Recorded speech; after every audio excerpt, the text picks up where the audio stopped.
Последствия проливных дождей устраняют в Таджикистане. Пострадали 15 районов. Оползень, масса из грязи и камней обрушилась на жилые дома.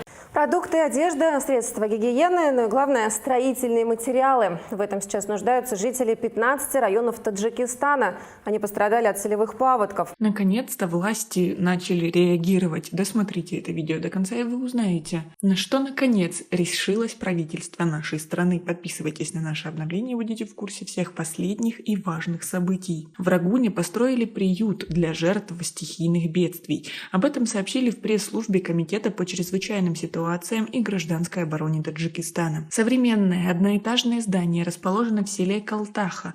В нем смогут разместиться 50 человек. Приют оснастили необходимыми удобствами для комфорта жильцов.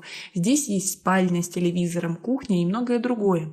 Церемонию открытия лагеря для жертв стихийных бедствий посетили председатель Комитета по чрезвычайным ситуациям и гражданской обороне Таджикистана Рустам Назарзода и другие высокопоставленные лица. В общей сложности в Таджикистане будет 4 таких здания. А как вы относитесь к тому, что их наконец построили? Ведь в Таджикистане достаточно часто происходят стихийные бедствия. Но никогда никто об этом особо не задумывался, и люди вынуждены были обходиться своими силами. Свои ответы напишите нам, пожалуйста, в комментарии. Кроме этого, Рустам Назарзода с главой Всемирной продовольственной программы ООН в Таджикистане Адхамом Мусаламом навестил жителей Джамуата Лангари-Шох Таджикабадского района, где в июле 2021 года произошло сокрушительное землетрясение. Напомним, в результате стихийного бедствия в селе погибли 5 человек и разрушилось много жилых построек. Пострадавшим предоставили новое жилье. Так, в Лангари-Шох построили 57 домов. Землетрясение достаточно частое явление в Таджикистане, и такие лагеря помогут снизить риск ущерба и не оставлять пострадавших таджикистанцев